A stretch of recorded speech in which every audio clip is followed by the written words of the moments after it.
امام حسین کا پیغام امن ہے. امام حسین کا پیغام. آپ کہیں گے طاری صاحب وہ کیسے؟ امام علی پاک جب دیکھا نا کہ یزید کے بندے مدینے میں آ گئے ہیں اور یہاں ماحول خراب کرنا چاہتے ہیں، امام حسین ایک اشارہ کرتے تو ان کو ٹکڑے کر دیے جاتے، ماحول بدل جاتا. لیکن آپ نے فرمایا میں یہاں بد امنی نہیں چاہتا. حسین امن کا نام ہے. سمجھ آ رہی میری بات کی؟ امام پاک رضی اللہ تعالیٰ آپ نے مدینہ چھوڑ دیا، اور مدینہ اس لیے چھوڑا تھا کہ یہاں لڑائی جھگڑا نہ ہو جائے. ابھی تو کسی کو نہیں پتا تھا کہ یہ کربلا جائیں گے، شہید ہوں گے. یہ منظر نامہ ہی نہیں بنا تھا. صرف یہاں یزید کے بندے تھے جو کہتے تھے بیعت کرو. آپ نے کہا میں نے نہیں کرنی جب تک اطمینان نہ ہو جائے. انہوں نے جب زیادہ ہی تنگ کرنا شروع کیا تو آپ نے مدینہ چھوڑا اور آپ مکے میں چلے گئے. توجہ ہے میرے بھائیوں کی؟ جب آپ مکے میں پہنچے نا، رجب کی آخری تاریخیں 27 رجب تھی جب آپ نے مدینے سے سفر شروع کیا. 3 یا 4 شعبان کو آپ مکے میں پہنچے. مکے میں پہنچے تو یزیدیوں کو پتا چلا وہاں ہیں. تو پہلے تو وہاں بھی گئے، لیکن ہوا کیا، انہوں نے انتظار کیا تھوڑا سا. ادھر دیکھیں، شعبان، آگے رمضان، پھر ذوالقعدہ اور پھر ذوالحج. ان کو پتا تھا کہ جب حج کا مہینہ ہوگا تو امام حسین کریں گے حج. تو انہوں نے نا اپنی پلاننگ چینج کر لی کہ یہاں پر تو امام حسین مانے نہیں اور بیعت بھی نہیں کی.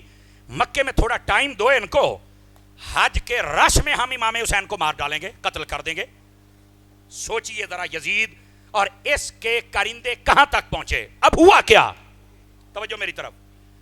امام علی پاک اتنے دنوں میں وہاں تھے نا، مدینے میں بھی رابطے میں تھے، مکے کے لوگ بھی آپ کے پاس آتے تھے اور آپ بات چیت کر رہے تھے. اور ادھر سے جو کوفے والے تھے انہوں نے نا خط لکھنا شروع کر دیا امام پاک کو. چونکہ کوفے میں حضرت علی بھی رہے تھے، حضرت امام حسن بھی، امام حسین بھی، تو وہ بڑا ان کے ساتھ گہرا تعلق رکھتے تھے. انہوں نے وہاں سے خط لکھے کہ یزید نے یہاں اپنا ایک امام بنایا ہے، آپ ہمارے یہاں آ کے امام بن جائیں.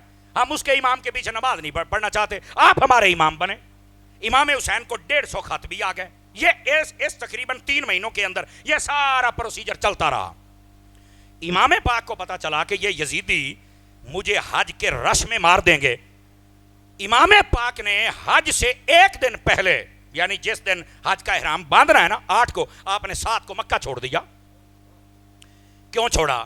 اب یہ بھی ایک نکتہ ہے، بعض لوگ اس پر اعتراض کرتے ہیں، جو خارجی ہے نا وہ اعتراض کرتے ہیں امام حسین کو کیا پڑی تھی، آپ یار حج تو کر لیتے، آپ نے حج نہیں کیا. تو میں نے کہا ظالم امام حسین نے 25 حج پہلے کیے ہوئے تھے، اور اگر ایک چھوڑ بھی دیا ہے تو اس میں کوئی وجہ ہے، پہلی بات. دوسری بات یہ ہے امام حسین کو پتا تھا، نکتہ سمجھیے گا، کہ اگر اس رش میں میں شہید ہو گیا تو میرا قاتل نہیں ملے گا. چونکہ رش میں قاتل نہیں ملتا. حضرت عثمان غنی کا قاتل آج تک نہیں ملا. رش کے اندر بندہ مر جائے تو قاتل ہے نہیں ملتا. یہ بے نظیر جب مری تھی رش میں ماری گئی، آج تک اس کا قاتل نہیں ملا. حالانکہ جدید دور، تیز دور، کیمرے کا دور تھا، لیکن قاتل نہیں ملا. رش میں بندہ مر جائے قاتل نہیں ملتا. اور قیامت تک کے لیے امام حسین کا قاتل چھپ جاتا اگر آپ رش میں شہید ہو جاتے. امام حسین نے فرمایا میں نے شہید ہونا ہے، میں قاتل نو انج دا ننگا کر کے ماراں گا، قیامت تک میرا قاتل چھپ نہیں سکتا ہے.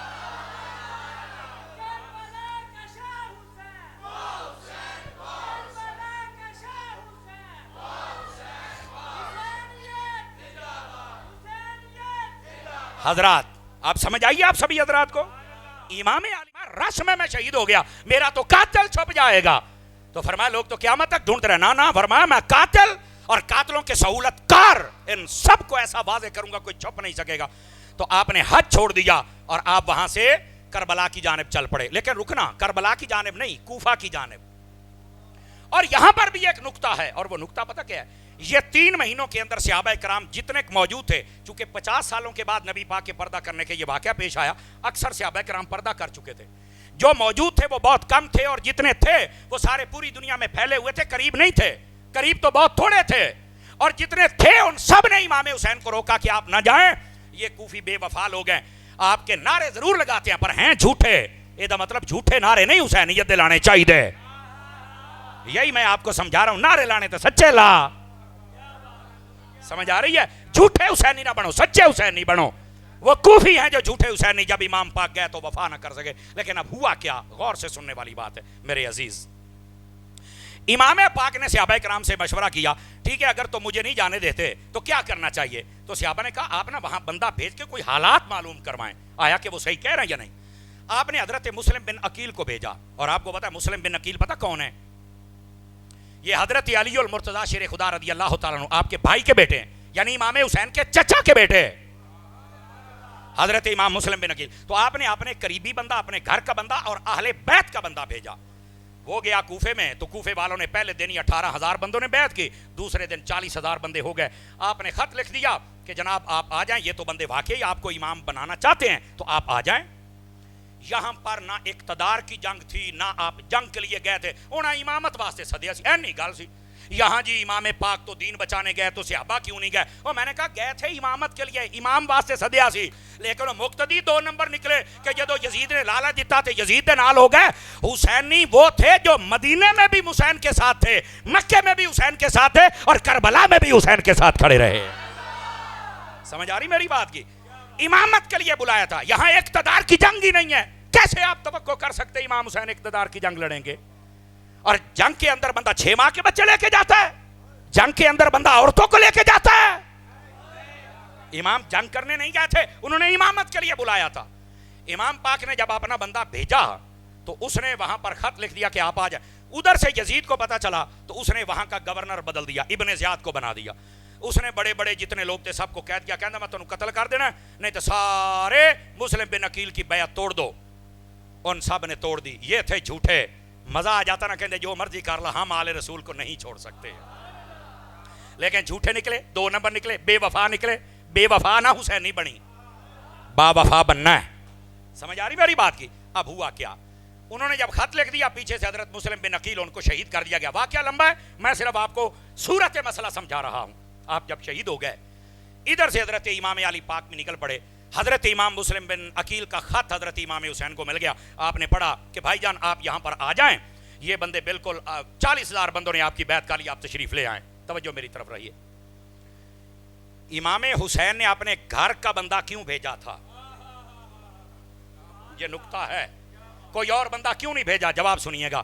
امام حسین اگر کسی صحابی کو بھیج دیتے یا کسی صحابی کے بیٹے کو بھیج دیتے اور وہ وہاں جا کے کہتا کہ حضور آپ آ جائیں, اور امام حسین جیسے شہید ہوئے شہید ہو جاتے, تو قیامت تک کے لیے بھونکنے والے صحابہ پر بھونکتے رہتے کہ انہاں صد کے حسین نو مروایا ہے. امام حسین نے اپنے گھر کا بندہ بھیجا اس لیے کہ اگر میں شہید بھی ہو جاؤں تو کوئی صحابہ پر تو زبان نہ کھولے.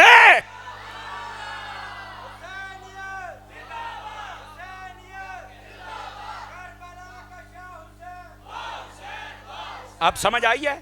امام حسین نے اپنے گھر کا بندہ کیوں بھیجا؟ اس لیے کہ کوئی بندہ صحابہ پر انگلی نہ اٹھا سکے. آپ کو پتا تھا کہ یہاں اونچ نیچ ہو سکتی ہے, پر فرمایا صحابہ پر کوئی اعتراض نہ کرے. اگر حسین صحابہ کا اتنا دفاع کرتا ہے تو غلامان حسین بھی تو کرتے ہیں نا. اس لیے میرے بھائی بات سمجھنے کی کوشش کیجئے. حضرت امام علی پاک رضی اللہ تعالیٰ عنہ آپ جب وہاں پہنچے تو راستے میں پتا چلا آپ کو کہ حضرت مسلم بن عقیل کو شہید کر دیا گیا. آپ نے فرمایا اب تو ہم نے جانا ہی جانا, ساڈا بندہ ماریا. انہوں نے پوچھا کہ تو صحیح کیوں کیتا نے. جب آپ آگے پہنچے تو ہور نامی بندہ تھا, 1000 سپاہی تھے, انہوں نے امام حسین کا راستہ روک لیا. آپ آگے نہیں جا سکتے. تو فرمایا کہ کیوں نہیں جا سکتا؟ جی آپ اقتدار نہیں سما. فرمایا میں اقتدار لینے آیا ہی نہیں, مینوں تیرا امامت واسطے سدیا ہے. غور سے سنو ساری باتیں. لوگوں نے پتہ نہیں کتنی لمبیاں کہانیاں گڑیاں نے, اصل مسئلہ یہ ہے امامت کے لیے جا. آپ نے فرمایا کیوں راستہ روکا ہے؟ تو وہ کہتے ہیں وہاں گورنر بدل گیا ہے تو آپ نہ یزید کی بیعت کر لیں. فرمایا میں تو نہیں بیعت کروں گا جب تک مجھے اطمینان نہ ہو جائے. 7 دن تک یہ مذاکرات چلتے رہے. 7ویں دن پانی بند کر دیا گیا. امام حسین نے فرمایا اسی کیڑا پانیاں تے بولنا ہے, اسی کیڑا پانیاں تے بولنا ہے. اس کا مسئلہ کیا تھا؟ جملہ اگر سمجھ آ جائے تو سبحان اللہ. فرمایا وقت بتائے گا کہ جن کے پاس پانی ہوگا وہ پانی پی کر بھی مر جائیں گے, اور ہمارے پاس نہیں ہوگا ہم پیاسے رہ کے بھی نیزے پر چڑھ کے زندہ ہو جائیں گے.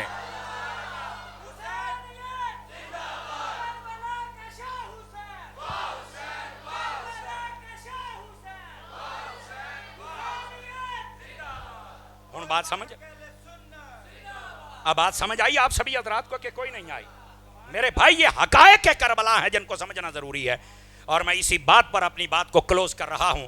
امام علی پاک نے جب سارے لشکر کو دیکھا نا, ادھر بھی کیا ہے, آپ نے فرمایا اے فلانے توہیں خط نہیں لکھیا, اور توہیں نہیں لکھیا, توہیں. آپ نے سارے بندے پہچان لائے. یہ وہ بندے جو خط لکھ کے بلانے والے اور آپ تلواریں لے کے سامنے کھڑے ہیں. تو کہنے نہیں جی ہن نہ حالات بدل گئے ہیں, پہلے گل ہور سی ہن گل ہور ہے. امام حسین نے فرمایا تو سا بدل گئے ہو, میں کل بھی حسین تھا, میں آج بھی حسین ہوں. اب سمجھ آئیے آپ سبھی حضرات, یہ تھا اصل مسئلہ میری جان. اور یہ حقائق آپ سمجھیں گے تو آدھے سے زیادہ مسئلے آپ کے ویسے ہی حل ہو جائیں گے کہ یہ اصل مسئلہ تھا کیا. بتا یہ رہا ہوں, امام پاک نے مدینہ چھوڑا امن کے لیے, مکہ چھوڑا امن کے لیے, کربلا میں پہنچے امن کے لیے, پیاس برداشت کی امن کے لیے, اور 10 محرم والے دن بھی پہلا تیر امام حسین نے نہیں پھینکا, قسم خدا کی نہیں پھینکا. آپ نے فرمایا لوگوں میں تم سے لڑنے نہیں آیا, تم نے مجھے بلایا تھا, یہ تم کیا کر رہے ہو. اور انہوں نے جب پہلا تیر پھینکا اور کہنے لگے ہم نے جنگ شروع کر دی, تو امام پاک نے فرمایا یا اللہ تیرا شکر ہے اس بد امنی کی ابتدا میں نے نہیں کی ہے. میں آپ کو پیغام دینا چاہتا ہوں, پورے ملک کو پیغام دینا چاہتا ہوں, امام حسین کا مہینہ آئے, بے ادبیاں نہ کرو, گستاخیاں نہ کرو, بد امنیاں نہ کرو, چونکہ امام حسین کا پیغام امن کا ہے. اپنے مسئلے اور عقیدے پر ڈٹ جانا, یہ امام حسین کا پیغام ہے. لیکن بد امنی نہیں کی, نہ مدینے میں ہونے دی, نہ مکے میں ہونے دی, نہ کربلا کے میدان میں ہونے دی. 3 دن کی پیاس برداشت کی, وجہ کہ امن امن امن. قتل و غارت ہمارا مقصد نہیں ہے, بد امنی ہمارا مقصد نہیں ہے. یہ ہے حسینیت, یہ ہے آل رسول کا پیغام. لیکن آج لوگوں کو کیا ہو گیا ہے, امام حسین کے ذکر پر بد امنیاں ہوتی ہیں. اور یقین کریں محرم کے دنوں میں ہماری پولیس بیچاری کتنی متحرک ہوتی ہے, ادارے اور فوج کو آنا پڑتا ہے کہ امن برقرار رہے. میرے بھائی کیا وجہ ہے کہ امام حسین کے نام پر اتنی تلخیاں ہیں؟ امام حسین کا ذکر ہے اور لوگ لڑائیاں جھگڑے کرتے ہیں. کیا وجہ ہے کہ محرم کا مہینہ ہے اور لوگ صحابہ کرام کے خلاف باتیں کرتے ہیں؟ کیا وجہ ہے کہ محرم کا مہینہ ہے لوگ امام حسین کے مخالف ہیں؟ کیا وجہ ہے کہ محرم کا مہینہ ہے اور لوگ بددمنیاں کرتے ہیں؟ ہم میں سے ہر عناصر پر لعنت بھیجتے ہیں جو بددمنی کرتا ہے. ہم امن والے ہیں, ہم چاہتے ہیں محرم کا مہینہ ہو یا ربیع الاول کا ہو, ہمارے ملک میں امن رہنا چاہیے. آپ بتائیں میں پیغام صحیح دے رہا ہوں؟ بتائیں مجھے, ہونا چاہیے امن کے نہیں ہونا چاہیے؟ اور میں تمام مولویوں, پیروں, ذاکروں سے کہوں گا آپ کو خدا کا خوف کرنا چاہیے. آپ کی وجہ سے بدامنی نہیں ہونی چاہیے. آپ اپنا مسلک, اپنا عقیدہ بیان کریں, اور اس کا یہ مطلب نہیں ہے کہ کوئی صحابہ کے خلاف بات کرے یا اہل بیت کے خلاف. ایز اے مسلم ہم سب کو اپنی ذمہ داری پوری کرنی چاہیے اور امن کے راستے پر رہنا چاہیے. اور اہل سنت امن کا راستہ ہے. نہ پریشان کرو اپنے علاقے کو, نہ پریشان کرو اپنے ملک کو, نہ پریشان کرو پولیس کو, نہ پریشان کرو فوج اور اداروں کو. بد امنی پہلے ملک میں بڑی ہے, صحافتی طور پر بد امنی ہے, مذہبی طور پر بد امنی ہے, تاجر تجارتی طور پر بد امنی ہے, سیاسی طور پر بد امنی ہے. پارلیمنٹ والے لڑ رہے ہیں, ایک دوسرے پر جوتے اچھال رہے ہیں. یہ ملک پہلے بد امنی کا شکار ہے. اب تو مساجد اور اپنے مراکز کو بھی بد امنیاں میں ملوث کرو گے. بتاؤ تم میں اور ان دنیا دار جاہلوں میں کیا فرق رہ جائے گا؟ امن قائم کرو, حسین کا پیغام یہ ہے. امن قائم کرنا چاہیے. اپنا اپنا موقع بیان کرو اور قرآن و حدیث کی روشنی میں بیان کرو. نہ آل رسول کو نشانہ بناؤ, نہ ہی اصحاب رسول کو نشانہ بناؤ. اللہ کریم ہم سب کی حاضری قبول فرمائے. آمین بجاہ حبیب کل کریم. اچھا سوری کہ نبی پاک صلی اللہ علیہ وسلم, آپ کے صحابہ کرام اور آپ کی جو اہل بیت اطہار ہے, ان کا مقام و مرتبہ کیا ہے؟ چونکہ یہ بڑا ایک عجیب دور آ گیا فتنوں کا. یہ جتنے بزرگ بیٹھے ہیں آپ ان سے پوچھیں, آج کل کے جو دور میں فتنے چل رہے ہیں یہ ان کے زمانے میں نہیں تھے. ان کے زمانے میں علم تھوڑا تھا پر ادب زیادہ تھا. لیکن آج کا مسئلہ یہ ہے کہ لوگوں کے پاس علم زیادہ ہے پر ادب کوئی نہیں. حالانکہ ہمارا جو دین ہے اس کے اندر آداب زیادہ سکھائے جاتے ہیں. چونکہ علم تو شیطان کے پاس بھی بہت تھا, لیکن وہ آدم علیہ السلام کا ادب نہیں کر سکا تو اس کو جنت سے باہر آنا پڑا. تو اصحاب کہف کے پیچھے چلنے والا کتا تھا, اس نے ان کا ادب کر لیا تو اللہ نے اسے بھی جنت عطا فرما دی. تو اس واسطے اس نقطے کو آپ سمجھیں آپ حضرات کہ ہمارے اندر ادب و آداب زیادہ ہونا چاہیے. بزرگوں نے فرمایا ہے کہ زیادہ علم سے بہتر ہے کہ زیادہ ادب بندے کے اندر آ جائے. تو اس واسطے کوشش کیا کریں, بالخصوص جتنی مقدسات دینیاں ہیں, یعنی وہ صحابہ کرام ہوں, اہل بیت اطہار ہوں, نبی پاک علیہ السلام کی ازواج پاک ہوں, آپ کی اولاد پاک ہو, یا پھر آپ سے نسبت رکھنے والی کوئی چیز بھی ہو, اور بالخصوص اس امت کے علماء کبار, اولیاء اعظام, ان سب کا ادب و احترام ہمارے اندر ہونا چاہیے. اور اگر ان کا ادب نہیں ہے تو آپ دیکھیں نا, یہ جو دین ہم تک پہنچا ہے یہ صحابہ اور اہل بیت اور اس کے بعد ائمہ مجتہدین اور اولیاء کاملین کے ذریعے سے پہنچا ہے. تو اگر ہم ان کو ہی نہیں مان رہے تو ہم جب اپنے دین کے محسنوں کے نہیں ہو سکتے تو ہم اللہ رسول کے کیسے ہو سکتے ہیں؟ ہم دین کے کیسے ہو سکتے ہیں؟ تو اس واسطے ان محسنوں کا ادب ضروری ہے. آپ نے سنا ہوگا کہ جو اپنے محسن کو نہیں مانتا وہ نمک حرام ہوتا ہے. تو ہمیں نمک حرام نہیں بننا, ہمیں نمک حلال بننا ہے. تو اس واسطے جتنے بزرگ ہیں ان کا ادب, آداب اور احترام اور مقدسات دینیہ اور پاکان امت کا لحاظ رکھنا یہ بہت ضروری ہے ہمارے دین کے اندر. تو کیا میں امید کروں کہ اس اعتبار سے پرفتن دور میں بھی ہم سب ان بزرگوں کا ادب اور احترام کریں گے. یہ میری نصیحت ہے آپ سب کی خدمت میں. آپ نے ادب کا دامن اپنے ہاتھوں سے نہیں چھوڑنا, پہلی گزارش. دوسری بات یہ ہے, نبی پاک صلی اللہ علیہ وسلم کی جو اہل بیت ہے اس کا بھی مقام و مرتبہ وراء الورا ہے اور صحابہ کا بھی وراء الورا ہے. آپ سنیں گے تو آپ کو لطف آئے گا. یہ نکتہ سمجھے تو آدھے مسئلے حل ہو جاتے ہیں, اور اکثر میں سمجھاتا ہوں لوگوں کو, اور وہ یہ ہے, نبی پاک صلی اللہ علیہ وسلم کو اللہ نے جو چیز بھی عطا فرمائی ہے وہ سب سے افضل اور اعلیٰ عطا کی ہے. یعنی آپ دیکھیں تو نبی پاک کی جو امت ہے وہ پہلی امتوں سے افضل ہے. نبی پاک کا جو دین ہے وہ پہلے دینوں سے افضل ہے. نبی پاک صلی اللہ علیہ وسلم کی جو کتاب ہے قرآن, یہ پہلی کتابوں سے افضل ہے. اسی طرح نبی پاک صلی اللہ علیہ وسلم کا جو شہر ہے یہ باقی شہروں سے افضل ہے. نبی کریم علیہ السلام کی جو امت ہے یہ پہلی امتوں سے افضل ہے. اسی طرح نبی پاک کے جو صحابہ ہیں وہ پہلے نبیوں کے صحابہ سے بھی افضل ہے. اور اسی طرح جو نبی پاک کا گھرانہ ہے کائنات میں سب گھرانوں سے بھی وہ افضل ہے. سمجھ آ رہی ہے آپ سبھی حضرات کو؟ تو اللہ تعالیٰ نے نبی پاک کو جو چیز بھی عطا فرمائی وہ افضل اور اعلیٰ عطا فرمائی ہے. تو جب ہر چیز ہی اعلیٰ ہے تو پھر صحابہ بھی اعلیٰ ہیں اور اہل بیت بھی اعلیٰ ہیں. سمجھ آ رہی ہے؟ یہ نقطہ آپ سمجھیں گے تو پھر آپ کو پتا چلے گا کہ نبی پاک علیہ السلام کا گھرانہ کیا ہے اور آپ کے صحابہ کیا ہے. صحابہ کے بارے میں نبی پاک علیہ السلام نے ارشاد فرمایا, میرے آقا فرماتے ہیں ان اللہ اختارنی واختار لی اصحابی, اللہ نے سب سے پہلے پوری کائنات پر نگاہ کرم ڈالی تو اللہ نے مجھے چنا اور اپنا حبیب بنا لیا. پھر دوبارہ اللہ نے نگاہ ڈالی تو میرے لیے میرے صحابہ کو چن لیا.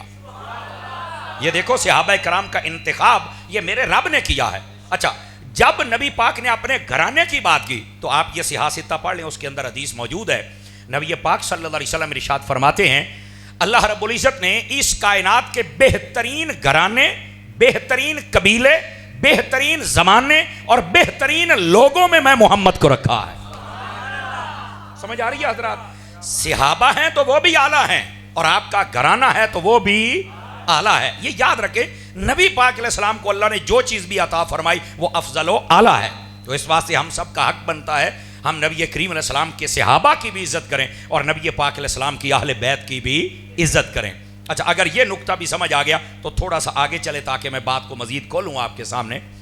نبی کریم صلی اللہ علیہ وسلم آپ کے جو صحابہ کرام ہیں ان کے بارے میں میرے نبی نے ارشاد فرمایا, میرے آقا فرماتے ہیں مثل اصحابی فی الناس کمثل الملح فی الطعام, فرمایا لوگوں میرے صحابہ کی مثال تمہارے درمیان ایسے ہے جیسے تمہاری ہنڈیا میں نمک ہوتا ہے. یہ ہم ہنڈیا بناتے ہیں نا, اس میں نمک ڈالتے ہیں, نمک کے بغیر ہنڈیا کا مزہ نہیں ہوتا, اور جس چیز میں نمک نہ ہو اسے کوئی منہ لگاتا نہیں. اسی طرح فرمایا کہ میرے صحابہ کی مثال تمہارے درمیان ایسے ہے جیسے تمہاری ہنڈیا میں نمک ہے, اور جس ہنڈیا میں نمک نہ ہو اسے کوئی نہیں پسند کرتا. جس کے دل میں میرے صحابہ کا پیار نہ ہو اسے بھی رب رسول پسند نہیں فرماتا. اس واسطے اپنے دلوں کے اندر صحابہ کرام علیہم رضوان کا پیار لے کے آئیں. اچھا, یہ تھی صحابہ کی بات. اب آ جائیں ذرا اہل بیت کی بات بھی سن لیں. نبی کریم صلی اللہ علیہ وسلم آپ نے ارشاد فرمایا, اور اس کو مستدرک کے اندر علامہ حاکم نیشاپوری نے لکھا, وہ فرماتے ہیں میرے آقا کریم فرماتے ہیں لو ان رجلا صعد بین الرکن والمقام فصلى فصام ثم لقي الله وهو مبغض لآل محمد قد دخل النار. فرمایا لوگوں اگر کوئی بندہ خانہ کعبے کے اندر کھڑا ہو, سارے بندے غور سے سنیں اس بات کو, اور یہ نقشہ جو میرے نبی نے کھینچا ہے اس کو ذہن میں رکھیں.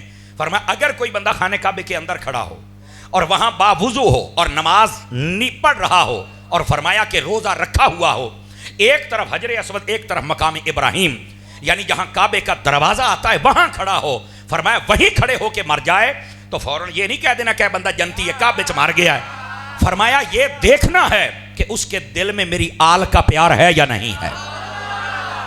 یہ نبی پاک فرما رہے ہیں، یہ دیکھنا ہے اس کے دل میں میری آل کا پیار ہے یا نہیں ہے. اور غور سے سنیے گا اگلا جملہ، فرمایا اگر میری آل کا پیار نہ ہو تو یہ کعبے میں مرنے والا، یہ روزہ رکھنے والا، یہ نماز پڑھنے والا، یہ حجر اسود کی برکات لینے والا، یہ جنت میں نہیں جا سکتا، سیدھا جہنم میں جائے گا. اور یہاں سے ایک بات سمجھے، آپ کہیں گے اے کعبے چ مرن والے بھی جہنم میں جانا ہے، تو میں کیا موڑ جنت دے مالکاں دے نال کر لوے آپ پیار. جنت کے بادشاہوں سے تو محبت کرتا نہیں تو جنت میں جائے گا کیسے؟ گرامی قدر حضرات، اس واسطے بات سمجھنے. اور یہاں ایک اور بات بھی سمجھ لیجئے. بعض لوگ کہتے ہیں نہیں جی کلمہ پڑھ لیا تو سب ٹھیک ہے جی، جیسے وہ مرزا جیل میں کمرے میں بندھا ہوا ہے اور وہ بڑی بک بک کرتا رہتا ہے، نہیں جی مسلمان کہہ دیا تو سب کوئی ٹھیک ہے. تو میں نے کہا یہ جو خانے کعبے میں کھڑا ہو کے نماز پڑھ رہا ہے تو یہ بھی مسلمان نہیں؟ تو پھر نبی پاک نے کیوں فرمایا کہ اگر اس کے دل میں میری آل کا پیار نہ ہو تو کبھی جنتی نہ کہنا، وہ جہنم میں جائے گا اور سیدھا جہنم میں جائے گا. تو کیا نبی پاک کو نہیں پتا تھا کلمہ کو جنت میں جائے گا؟ میں کیا کروں ایسا کلمے پڑھنے والے بندے کا جو کلمہ پڑھ کے نبی پاک کے صحابہ کا مخالف ہے، جو کلمہ پڑھ کے نبی پاک کی اہل بیت کا مخالف ہے، جو کلمہ پڑھ کے قرآن و حدیث کی تعلیمات کا مخالف ہے. بتاؤ ایسے کلمے پڑھنے والے کا ہم کیا کریں؟ اور ویسے بھی آپ یہ جو آج کل ایک فتنہ ہے نا، نہیں جی یہ تو کو مولویاں دے روڑے لگ دے نے، بس کلمہ ہے تو ٹھیک ہے سب. او بھائی میری بات سنو، ترمذی شریف میں حدیث ہے، نبی پاک کے پاس ایک جنازہ لایا گیا تو آقا کریم سے کہا حضور یہ جنازہ پڑھائیں. حضرت جابر اس حدیث کے راوی ہیں، فرمایا میں نے جنازہ نہیں پڑھانا. اب نبی پاک کی بارگاہ میں کوئی یہودی عیسائی کا جنازہ تو نہیں تھا نا، جنازہ تو کسی کلمہ گو کا ہی ہوگا نا. حضور نے فرمایا میں نے نہیں پڑھانا. حضور کیوں نہیں پڑھانا؟ فرمایا انہو کان یبغض عثمان، یہ میرے عثمان سے بغض رکھتا ہے اس لیے میں نے جنازہ نہیں پڑھنا. یہاں پر کسی نے بھی یہ نہیں کہا یا رسول اللہ ٹھیک ہے عثمان کو نہیں مانتا، اللہ کو تو مانتا ہے نا، آپ کو تو آخری نبی مانتا ہے نا، قیامت کو تو مانتا ہے، دین کو تو مانتا ہے، یعنی باقی تو سب کچھ مان رہا ہے، ایک عثمان کو نہیں مانے تو کیڑی گل ہے؟ فرمایا نہ نہ، ایسے بندے کو نہ خدا قبول کرتا ہے نہ مصطفیٰ قبول کرتا ہے جو صحابہ کا نہیں ہوتا. تو میں کہتا ہوں ایسا کلمہ پڑھنے والوں جو صحابہ کے دشمن ہو تو تمہارے کلمے کا تو اعتبار ہی نہیں ہے، اور ایسے بندے جو اہل بیت کے دشمن ہیں او بھائی تمہارے کلمے کا تو اعتبار ہی نہیں ہے. کلمہ قبول ہی اس کا ہے جو کلمہ پڑھنے کے بعد نبی کے صحابہ کا بھی نوکر ہے، نبی کی اہل بیت کا بھی نوکر. آپ سمجھ آئیے آپ سبھی حضرات. لوگوں نے تماشے بنائے ہوئے ہیں، نہیں جی وہ دیکھو جب کلمہ پڑھ لیا تو پھر چھڈو پرے. نا میرے نبی نے آکھیا نہیں بھئی انہیں کلمہ پڑھ لیا تو چھڑ دیو، نبی پاک نے تو نہیں چھوڑا. نبی پاک نے فرمایا سارا کچھ ہے لیکن عثمان کا ادب نہیں، اور بتا دیا کہ جو میرے صحابہ کا بے ادب ہو اس کا جنازہ پڑھنے کی ضرورت ہے. جاگ رہے ہیں میری بات سمجھ رہے ہیں آپ حضرات؟ اس بات کو آپ سمجھنے کی کوشش کریں. تو اس واسطے یہ جو کہتے ہیں کلمہ گوئے تو چھڈو پرے، ادھر دیکھیں میری طرح میں آپ کو ایک مسئلہ سمجھاؤں. پہلا سپارہ اٹھائیں سورہ بقرہ، پہلا رکوع سارا ترجمے سے پڑھنا ہے آپ نے. جنہوں زیادہ شوق ہے ترجمے دا میں کہا پڑھ ذرا تین تانن ہوئے. پہلے رکوع کے اندر پہلی جو 4 آیات تو یہ بات ہے اس کے اندر تو سارا مفہوم موجود ہے ہمارے دین کے بارے میں کہ ہم نے اللہ پر، رسول پر، قیامت پر، اور جو اللہ نے کتابیں نازل کی ان پر ہم نے یقین اور ایمان رکھنا ہے. لیکن اس سے آگے اللہ نے 3 چیزوں کا ذکر کیا ہے. توجہ، ایک ہے کافروں کا ذکر، اور ایک ہے مسلمانوں کا ذکر، ایک ہے منافقوں کا ذکر. تو میں کہتا ہوں منافق کون نے؟ سمجھ آ رہی ہے؟ یہ منافق کون تھے؟ بظاہر تو کلمہ پڑھتے تھے، داڑھی رکھی ہوئی تھی، سمجھ آ رہی ہے نا، اللہ کو مانتے تھے، رسول کو مانتے تھے، لیکن اللہ نے ان کو منافق کہا کیوں ہے؟ انہاں دا مسئلہ پتہ کیجیے. یہ اللہ رسول کو مانتے تھے پر جیسے اللہ رسول چاہتا تھا ویسے نہیں مانتے تھے. کلمہ پڑھنے کے بعد کبھی تو نبی کی شانیں نہیں مانتے، اور کبھی یہ صحابہ کو نہیں مانتے، کبھی اہل بیت کو نہیں مانتے. یہ چھوٹی چھوٹی کمیاں تھی جس کی وجہ سے ان کو منافق کہا گیا. تو میرے بھائی اللہ کو نہیں پتا تھا کہ کلمہ پڑھتے ہیں چلو چھڈو نکی موٹی غلطی ہو ہی جاندی ہے تو مسلمان ہی رہن دیو؟ اللہ نے منافق بنائے ہی کیوں ہیں؟ اور صرف منافق نہیں آکھیا، منافق بنا کے اللہ نے فرمایا کافر اپنے ٹھکانے میں ہوگا، مسلمان جنت میں اپنے ٹھکانے میں ہوگا، لیکن جو منافق ہے جہنم میں سب سے نیچے ہوگا کہ دھوکہ دیتا ہے، اتو تو کلمہ پڑھتا ہے وچوں بے ایمان ہے. تو کلا کلمے آلیا سدھا ہو، پڑھ نہیں نا تے ابو بکر طرح پڑھ، حضرت عمر کی طرح پڑھ، عثمان کی طرح پڑھ. اب سمجھ آئیے کوئی نہیں آئیے آپ حضرات کو؟ تو میں عرض یہ کر رہا ہوں یہ جو چورن بیچا جاتا ہے، نہیں جی کلمہ گو ہے تو سارے اکٹھے ہو جائیں، اور نہیں جی سارے، ادھر دیکھو میری بات غور سے سنو. میں نے کہا اگر کلمہ گو سارے اکٹھے ہو جائیں اور ایک دوسرے کے پیچھے نمازیں پڑھیں یہی تمہیں دین سمجھ آیا ہے تو میں نے کہا امام حسین نے کربلا میں تمہارا جنازہ نکال کے رکھ دیا ہے. کربلا کے اندر سامنے 22,000 کا لشکر تھا اور وہ بھی کلمہ پڑھتا تھا, داڑیاں بھی تھی ان میں, حافظ قاری اور عالم بھی تھے, لیکن امام حسین نے نہ ان کا کلمہ دیکھا ہے, نہ داڑیاں دیکھی ہیں, نہ ان کی نماز دیکھی ہے, نہ اذان دیکھی ہے, نہ ان کے پیچھے کھڑے ہو کر نماز پڑھی ہے. امام نے بتایا بات کلمے کی نہیں ہے, بات کلمہ پڑھنے کے بعد نبی کی عزت کی ہے, صحابہ کی عزت کی ہے, اور اہل بیت کی عزت کی ہے, اور دین کی عزت کی ہے. جو کلمہ پڑھ کے ان پاکوں کی عزت نہیں کرتا اس کے کلمے کا کوئی اعتبار نہیں ہے, اور جو کلمہ پڑھ کے ان کی عزت کرتا ہے وہ جہاں بھی رہے ہمارے سر کا تاج ہوتا ہے.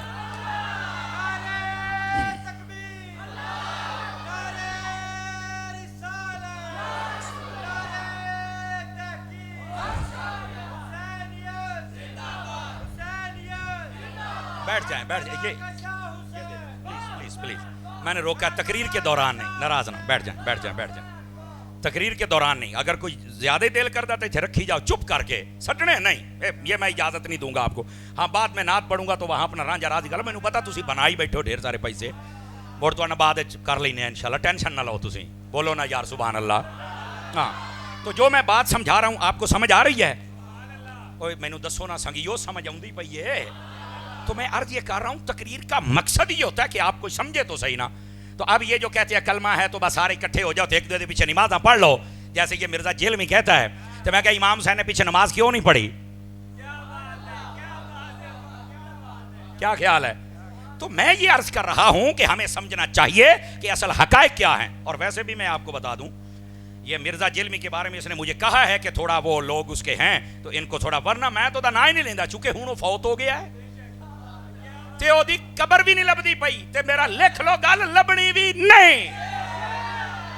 کیا بس جنوں غوث پاک دھتکار دین, جنوں داتا صاحب دھتکار, جنوں ولی دھتکار دین, سمجھ آئی ہے؟ وہ کتھے لبے گا جناب؟ تو یزید ورگے نہیں لبیا, نکا جیا, یہ کدھر جا. تو اس لیے میں تو اکثر اب ذکر کرنا بھی چھوڑ گیا ہوں, لیکن میں نے آتے آتے کہا کہ نہیں تھوڑا جیا تاکہ وہ بچوں کو سمجھ آ جائے. تو اس کی جو تعلیمات ہیں وہ بدتمیزی اور بے حیائی اور آزادی پر مشتمل ہے. ہمارا جو دین ہے نہ بدتمیزی سکھاتا ہے, نہ بے ادبی سکھاتا ہے, نہ آزادی سکھاتا ہے. ہمارا دین ہمیں ادب سکھاتا ہے, پیار سکھاتا ہے, اور مصطفیٰ کی غلامی سکھاتا ہے. بس اللہ اللہ تے خیر صلی اللہ. اب سمجھ آ گئی آپ سبھی حضرات کو؟ تو امام حسین نے کسی دے پیچھے بھی نماز نہیں پڑھی, تو ہون مڑ کی بن سی, یہ تو میں نہیں پتا, میں کیا پتا ہوں تے سنی نہ ہوں. اب سمجھ آئیے آپ سبھی حضرات کو؟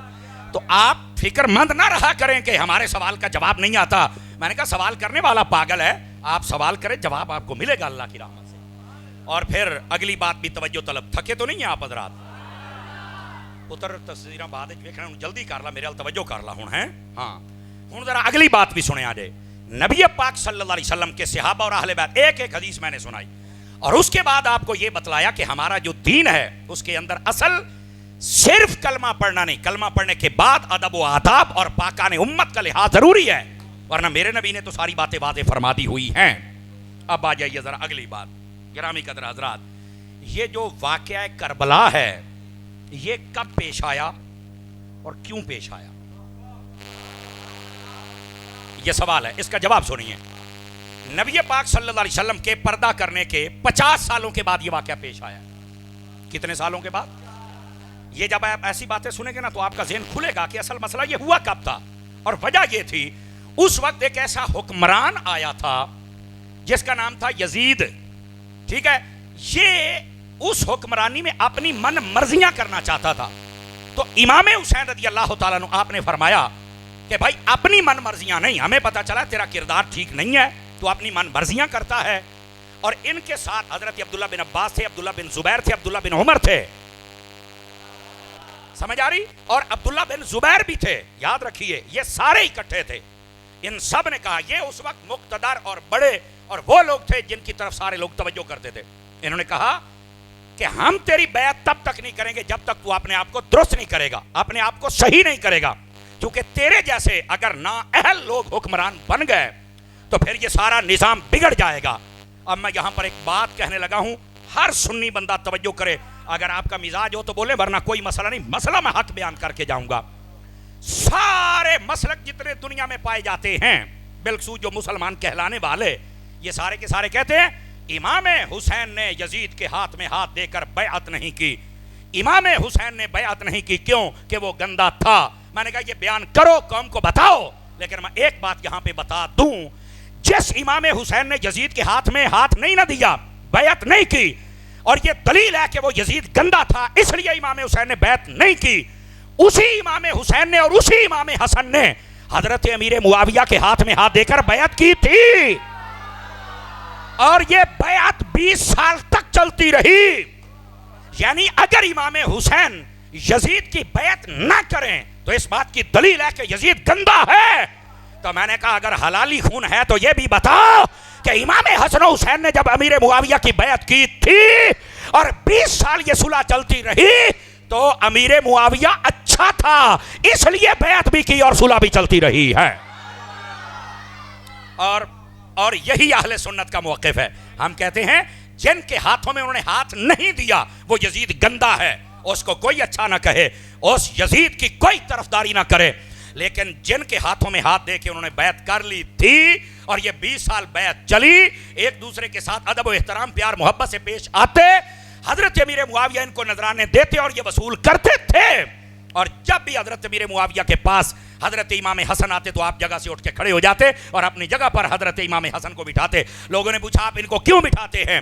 تو آپ نے فرمایا کیوں نہ بٹھاؤں، تمہیں نہیں پتا کہ یہ نبی کا نواسا ہے، نبی کی بیٹی کا بیٹا ہے، حیدر و بطول کا بیٹا ہے، اور یہ ہے جو نبی پاک کے کندھوں پر کھیلتا رہا ہے۔ اب سمجھ آئی آپ سبھی حضرات کو؟ کوئی نہیں آئی؟ کاش کہ یہ نکتہ سمجھ آ جائے نا تو ہمارا آدھا مسئلہ حل ہو سکتا ہے کہ امام حسین نے یزید کی بیعت نہیں کی تو ثابت ہوا یزید گندا ہے، اور جب امیر معاویہ کی کر لی تو ثابت ہوا کہ امیر معاویہ اچھے ہیں۔ یہی تو مسئلہ ہے۔ اب لوگ اصل مسئلہ یہ بھی سن لیں کیوں حضرت امیر معاویہ کے پیچھے پڑتے ہیں۔ وجہ یہ ہے آخر جی یہ جڑا یزید ہے نا امیر معاویہ دا پتر ہے، یزید کیا ہے؟ امیر معاویہ کا پتر ہے۔ اب پتر ہے تو پھر کی ہے تسی پیو دے پیچھے پہ جاؤ گے؟ میں سوال کر رہا ہوں۔ آپ دیکھیں یار سنجیدہ فکر لوگ بیٹھے، آپ جتنے ہمارے دین کا مسئلہ ہے سن لیں پہلے، اور میں ذمہ داری سے کہہ رہا ہوں، اگر کسی کا بچہ گندا ہو جائے تو اس کی وجہ سے پرچہ اس کے باپ پر نہیں ہوتا، پکڑا اس کے باپ کو نہیں جاتا، اور یہ نہیں کہا جاتا ہمارے اسلام کے اندر اولاد گندی ہو تو آپ یہ نہیں کہہ سکتے کہ تہاڈا پیو بھی گندا ہے، ہمارے اسلام میں منع ہے۔ اس کی وجہ کیا ہے؟ اگر کسی کی اولاد گندی ہے اور ہم کہیں کہ تیرا پیو گندا ہے تو پھر حضرت نوح علیہ السلام کا بیٹا کافر تھا تو کیا حضرت نوح علیہ السلام پر بھی زبان کھولو گے؟ تو کہا نہیں ہم تو نہیں کھول سکتے، منڈا بگڑ گیا تو پیو دا کی قصور ہے؟ میں کہا جی میں اوتھے ہے نا کہ منڈا بگڑ گیا تے ابے دا قصور نہیں ہے، اسی طرح یزید بگڑ گیا تے امیر معاویہ دا قصور ہے۔ یہی تو مسئلہ آپ کو سمجھا رہے ہیں۔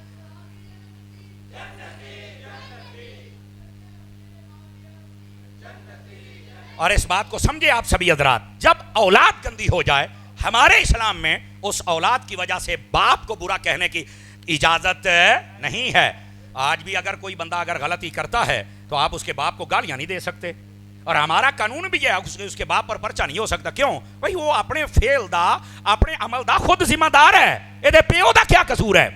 بعض جاہل یہاں پر یہ بھی مشہور کرتے ہیں کہ انہیں نا چولہے تے سیکھیا ہے، یعنی یہ کیا مطلب ہے؟ گھروں سیکھیا ہے۔ تو میں نے کہا آج جتنے بزرگ بیٹھے ہیں ان کا کوئی بیٹا معاذ اللہ نہ کرے کسی کا بیٹا بگڑ جائے، کوئی شرابی بن جائے، ڈاکو بن جائے، لٹیرا اچکا بدماش بن جائے، تو کیا انہیں چولہے تو سیکھے ہے؟ اگر تمہارا کوئی بھائی یا بیٹا بگڑ جائے تو بتاؤ تم نے سکھایا ہے؟ چولہے سے سکھایا ہے؟ تہاڈا چولہا ڈاکو پیدا کرتا ہے، قاتل پیدا کرتا؟ اوہ نہیں یار ساڈے چولہے تے دی ہوئی گل ہی نہیں ہوئی، ساڈے گھر تھی ہوئی گل ہی نہیں ہوئی، ہم تو یہ تربیت نہیں کرتے، یہ تو ساڈا منڈا سی باہر پتہ نہیں کہ دینا رلیا تے جناب علی بگڑ گیا تو سانو تو کچھ نہ آکھو۔ تو میں کہا جی تینوں کچھ نہ آکھی ہے تو مڑ سے ابھی رسول نے بھی کچھ نہ آکھا ہے۔ یہی تو مسئلہ سمجھا رہے ہیں۔ آپ سمجھ آئی ہے کوئی نہیں آئی ہے؟ اس آپ سمجھتے ہیں کہ شاید تقریروں کا مقصد ہی کوئی نہیں، اے تقریراں ہونیاں نے تو تواڈے عقیدے ٹھیک ہونے نے نا، یہ تقریریں ہونی ہیں تب سب سوالوں کے جواب آئیں گے نا۔ تو اس واسطے ہمارے اسلام کے اندر اس چیز کی اجازت نہیں ہے۔ یزید گندا ہے، پلید ہے، اور یزید فاسق ہے، فاجر ہے، جری علی الکبائر ہے۔ اعلیٰ حضرت صاحب رحمۃ اللہ علیہ آپ نے فتاوی رضیہ شریف کے اندر یہی باتیں لکھی جو میں سنا رہا ہوں۔ فرمایا یہ یزید یہ ظالم تھا، بالکل قصوروار ہے یزید، اور جو امام حسین ہیں وہ بے قصور ہیں، وہ مظلوم ہیں، جنت کے بادشاہ ہیں، ہماری آنکھوں کے تارے ہیں، ہمارے ٹوٹے ہوئے دلوں کے سہارے ہیں۔ سمجھ آ رہی ہے میری بات کی؟ تو عرض یہ کر رہا ہوں میری جان، یہ جو بیٹا بگڑ جائے اس کی وجہ سے باپ کو کچھ کہنے کی اجازت ہمارے اسلام میں. تو یہ جو لوگ زبانیں کھولتے ہیں آپ خدا کا خوف کیا کریں، ورنہ جب آپ کا کوئی بھائی بگڑے گا تو پھر میں پوچھاں گا بھی ہن ملے والے تیرے پیو نوں آ کے دبن تے تیرے تے کی گزرے گی، اور تیرا بچہ جدو بگڑے گا ڈاکو بنے گا، لٹیرا تے ٹک ٹاکر بنے گا، تو پھر میں پوچھاں گا بھی سارے آ کے تینوں آکھن گے بھی تو سکھایا، تو کہنا میرا کی قصور ہے. تو میں کہا پتر اپنے گاڑی چوں پنجاڑی کڑھائی جانا ہے. توجہ نہیں فرما رہے آپ حضرات؟ اب سمجھ آ رہی ہے آپ سبھی حضرات کو؟ تھک تو نہیں گئے آپ حضرات؟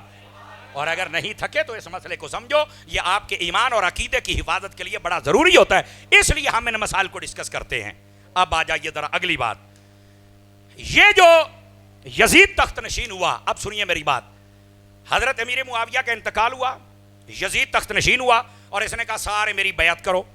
اس نے جب مکہ مدینے میں پیغام بھیجا تو یہاں یہ چار ہستیاں جن کے میں نام بتا چکا، حضرت امام علی پاک امام حسین رضی اللہ تعالیٰ، حضرت عبداللہ بن زبیر، عبداللہ بن عباس اور عبداللہ بن عمر.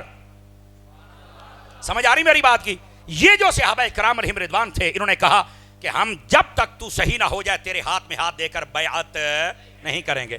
مجھے ایک نکتہ سمجھانا ہے، اگر آپ کو سمجھ آ جائے تو آپ بول سکتے ہیں ورنہ حرج نہیں ہے. امام حسین، حسینیت یہ ہے، حسینی سبق یہ ہے، حسینی مشن یہ ہے، حسینی راستہ یہ ہے کہ گندے حکمران کو کبھی بھی ووٹ دے کر حاکم نہ بنایا جائے. اس وقت بیعت کا مطلب ووٹ لینا ہوتا تھا. تو میں نے کہا ویسے تو امام حسین کی بڑی دیگیں بناتے ہو اور سبیلے لگاتے ہو، اور جب تم ووٹ دیتے ہو تو کبھی سوچا ہے ہم کس کو دے رہے ہیں؟ امام حسین نے تو گندے بندے کو حکمران بننے کی اجازت ہی نہیں دی، اس کے ہاتھ میں ہاتھ ہی نہیں دیا.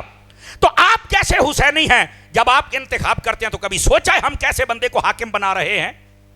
یہ ہمارے لیے سوالیہ نشان ہے. جس دن ہم نے سوچ لیا تو انشاءاللہ پھر یہ 2 نمبر بندے آگے نہیں آئیں گے، پھر نظام مصطفیٰ آگے آئے گا. تو حسینی مشن یہ ہے، اچھے بندے کو حکمران بنانا چاہیے، اچھے بندے کو ووٹ دینا چاہیے، اور دین سے محبت کرنے والے کو، اور جو دین کا باغی ہو اس بندے کو کبھی بھی سپورٹ کرنے کی اجازت. یہ حسینی مشن ہے. یہاں پر آ کے ہم کیوں بھول جاتے ہیں؟ ڈھیلے پہ گئے سارے، یہ سنت مولوی سارا کوئی دسی جاندہ ہے. تو بتا، میں نہیں بتاؤں گا تو کون بتائے گا؟ مجھے بتاؤ نا. میں نے کرسی میں بیٹھ کر اس کا فریضہ نہیں پورا کرنا؟ جدو میں مر جانا میں کلیاں قبرے جانا، تسی تو میں نہ کو نہیں جانا. دعا کر چھڑو گے تو سبحان اللہ، نہیں جانا تو میں کلے آیا نا. تو کم از کم میں یہ چاہتا ہوں کہ میں کرسی کا حق ادا کر کے جاؤں. میں آپ کو بتاؤں کہ اس ممبر پہ اگر میں آیا تھا تو میں نے حق بیان کیا ہے. کئیوں کو اگر نہیں اچھا لگتا تو میں کیا کروں؟ ویسے سنی ہوتا ہے ایسا کوئی نہیں، جس کو بات اچھی نہ لگے وہ سن کے خوش ہوتا ہے. تو حسینی مشن پہ آ جائیے. اب آئیے ذرا اگلی بات بھی توجہ طلب اور میرے غور سے سننے والی بات ہے، سنا دوں اگر اجازت ہو تو. ادھر دیکھیں، 2 کردار تھے، 2 میدان کربلا کے اندر. میں اپنے لہجے میں سادہ کر کے بات کہہ رہا ہوں. ایک تھا یزیدی کردار اور ایک تھا حسینی کردار. یزیدی کردار کیا ہے؟ فاسق ہے، فاجر ہے، شرابی ہے، کبابی ہے، بے ادب ہے، گستاخ ہے، سودی ہے، باندر نچاتا ہے، بے عمل ہے. یہ یزیدی کردار ہے. ڈاکو چکا سب کچھ ہے، یہ یزیدی کردار ہے. حسینی کردار کیا ہے؟ نماز ہے، روزہ ہے، سجدہ ہے، پردہ ہے، ادب ہے، احترام ہے، صبر ہے. صحابہ کرام کا ادب ہے، اہل بیت کا ادب ہے، اور بالکل پورے معاشرے میں امن کا سبق ہے. یہ ہے حسینی مشن. توجہ فرما رہے ہیں آپ حضرات؟ یہ میں نے 2 شیٹیں آپ کے سامنے رکھی ہیں، سمجھ آئی؟ 2 کردار آپ کے سامنے، ایک یزیدی ایک حسینی کردار. میں صرف آپ سے سوال یہ کرنا چاہتا ہوں، آپ مجھے بتائیں ہمیں حسینی کردار اپنانا چاہیے یا یزیدی کردار اپنانا چاہیے؟ ایمان سے بتائیے، ہم حسینی کردار اپنانے میں کمزور ہیں کہ نہیں ہے؟ بتاؤ مجھے، بولو سارے. خاموش ہو گئے نا. ہم حسینی کردار اپنانے میں کمزور ہیں. ہم نے صرف امام حسین کا نام نعروں کی حد تک رکھا ہوا ہے. حسینی مشن اپلائی کرو، حسین کا کردار اپلائی کرو، امام علی مقام کے مشن کو جاری کرو. نماز بھی ہو، صبر بھی ہو، سجدہ بھی ہو، پردہ بھی ہو، عبادت بھی ہو، ادب بھی ہو، احترام بھی ہو، ساری کائنات میں لاگو کر دو ان سارے اسباق کو، تو پھر تو پتہ چلے کہ یہ معاشرہ حسینی ہے. لیکن ہے کیا؟ توجہ میری طرف رکھنا. ہمارا قصور یہ ہے، سارا سال اکثر بندے کام یزید والا کرتے ہیں، یعنی بے نمازی بھی ہیں، فاسق بھی ہیں، فاجر بھی ہیں، شرابی، کبابی، اچکے، چور، ڈاکو، لٹیرے، سود بھی کھاتے ہیں، اور 10 محرم کا دن آتا ہے تو امام حسین کی دیگیں پکا کے بیٹھ جاتے ہیں. آگئی نہ سمجھ؟ دیکھو اتلا سا ہوتے تو تلمہ تلے رہ گیا. حقیقت بھی یہی ہے، ہم لوگ کمزور ہیں. ہم غلطی پر ہیں. ہم سب کو چاہیے اگر نام حسین کا لیتے ہیں تو کام بھی حسین کا, ورنہ نام لینا چھوڑ دو. نام حسین کا لیتے ہو, کام یزید والے کرتے ہو. آپ دیکھیں, اگر آپ ٹی وی کھول کے دیکھیں, جتنے پورا سال ناچنے والے اور ناچنے والیاں ہیں انہوں نے ایک مخصوص لباس پہن لیا اور سارے کے سارے امام حسین کا ذکر کرنے چل پڑے. بدکاروں کو کیا حاجت ہے امام حسین کے ذکر کرنے کی؟ پہلے تو مجھے یہ بتائیں نا, کیا امام حسین نے یہ سبق دیا تھا سارے سال ڈرامے بازیاں کرو, بازار حسن میں ناچو, اور ان دنوں کے اندر آ کے تم ہمارا نام لو؟ امام حسین کا جو نام لے رب تو اسے ویسے ہی ستھرا فرما دیتا ہے. کام یزید والے اور نام حسین کا, 10 دن کے لیے مسلمان, یہ ہمارا قصور ہے. اور دیکھو اس لیے ہم کہتے ہیں ٹی ویوں سے دین نہ لو, مدینے سے لو, اور مدینے والے کے غلاموں سے دین لو. کون بتائے گا تمہیں اتنی جرت کے ساتھ؟ لوگ ڈرتے ہیں, لیکن میں نے کہا جب حسین نہیں ڈرا تو حسین کا غلام کیوں ڈرے گا؟ میرے نام میں تو ویسے ہی عباس آتا ہے, سمجھ آ رہی ہے میری بات کی؟ اور مجھے عباس کی وہ جو حلاوت اور مٹھاس اور پیار ہے وہ نصیب ہے. اس واسطے میری جان ہم کیا کر رہے ہیں, ہم کدھر چلے گئے جناب؟ ہم نے اپنے آئیڈیل کن کو بنا لیا؟ تو کیا میں امید کروں ان باتوں کو سمجھے کہ ہم سب حضرات, گرامی قدر حضرات, یہ جو آج ہمارے بھائی انس صاحب اور بھائی احمد صاحب اور ان کے برادران نے محفل کی ہے نا, یہ نہیں کہ یہ جمعے پر مجھے سننے نہیں جاتے, وہاں جاتے ہیں, ہر جمعہ میں یہیں پڑھاتا ہوں. لیکن بات یہ ہے کہ یہاں بات آپ کو وہ کی جائے گی جو آپ کے عقیدے کو بھی صحیح کرے, آپ کے عمل کو بھی صحیح کرے, اور آپ کو امام حسین کا اصلی غلام بنائے. لیکن ہمارے لیے مشکل ہوتا ہے. ایوریاں تقریرا میں ایسے احمد نہیں تو روکے بھی, خبردار کوئی بندہ نہ اٹھے, میری گل سنو. مجھے پتا تھا آپ پریشان ہو جائیں گے, چونکہ ہم نے سنا ہوا ہے سور والا مولوی آ جائے, کنا تے انگلیاں رکھ لوے تو جڑ جائے جناب, گھوڑا ہنج گیا تو ہنج گیا تو ہنج گیا. یہ باتیں سن کے رو دو کہ ہم گھر چلے جائیں گے. ہم یہ حسینیت نہیں بیان کرتے, چونکہ اعلیٰ حضرت صاحب رحمۃ اللہ علیہ آپ نے فتاوی رضیہ شریف میں لکھا ہے کہ آپ ذکر شہادت امام علی پاک کریں, لیکن روایات صحیحہ ہوں, روایات موضوعہ نہ ہوں, اور آپ کا انداز وہ ایک ناصحانہ ہونا چاہیے. فرمایا انداز ایسا نہیں ہونا چاہیے جس سے بندے ڈر کے چلے جائیں, انداز ایسا ہو جس سے بندے جوان ہو کے چلے جائیں. ہمارے ہاں حسینیت ایسے بیان ہوتی ہے, ایسے لگتا ہے کہ اگر ہم نے کسی یزید کے سامنے ہاتھ اٹھایا نا یا آثار اٹھایا تو وہ ہمیں مار ڈالے گا, تو رو دھو کے سارے چلے جاتے ہیں. حسینیت ایسے بیان کر چھوٹا بچہ بھی اگر حسین نہیں بن سکتا تو خادم حسین بن کے ضرور جائے یہاں سے.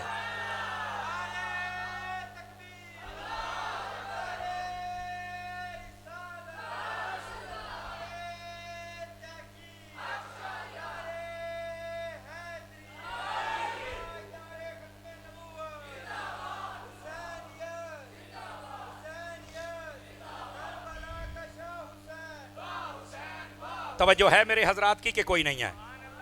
تھک تو نہیں گئے؟ چونکہ میں نے آگے بھی چل کے تقریر کرنی ہے, تھوڑا ٹائم ان کا حصہ ہے, تھوڑا ان کا حصہ ہے, لیکن ایڈا بھی تھوڑا نہیں. اے جڑیاں میں گلاں دسیاں نے انشاءاللہ تانوں گھنٹے چ بھی کوئی نہیں دسے گا, جڑیاں میں پونے گھنٹے دسی جانا. لیکن بات یہ ہے, بات تھوڑا آگے بھی حصہ ہے, اور پھر تھوڑا کیا مسئلہ ہے, تھوڑا سا رک جائیں, جیڑا بھی ہے انہوں آخ باؤ جو بھی ہے بعد تے نہ گل کر لینے ہیں, بہا انہوں ذرا سبحان اللہ فرمائیے پیار کے ساتھ. بالکل اب آپ نے دائیں بائیں نہیں دیکھنا, اصل میری آنکھوں کا سینسر بڑا تیز ہے, پیچھے بیٹھا بندہ حرکت کرے میں پتہ لگ جاتا ہے. اس کی وجہ یہ ہے کہ میں نے 3 سال حفظ کیا ہے, پھر 8 سال پڑھا ہے, 3 سال پھر پڑھایا ہے. یہ استاد جڑا ہوتا ہے انہوں ویسے ہی اللہ ایسے سینسر انہوں سارا پتہ لگ جاتا ہے کہ حرکت ہوتی پئی ہے. ناراض تو نہیں ہوئے؟ آخری بات کر کے پھر میں آپ سے اجازت چاہوں گا, آخری بات کر رہا ہوں, لیکن اس بات کو آپ نے سمجھنا ہے. کیا امید کروں کہ آپ سمجھیں گے میری بات کو. بات آپ کی خدمت میں یہ عرض کر رہا ہوں, اور بڑے غور سے سننے والی بات ہے, اللہ کرے میری زبان پہ آسان ہو جائے, میں جناب کو سمجھا پاؤں. امام علی پاک رضی اللہ تعالیٰ عنہ آپ کا پیغام کیا ہے؟ میں ذمہ داری سے کہتا ہوں, جتنا مطالعہ میں نے کیا جو مجھے سمجھ آیا,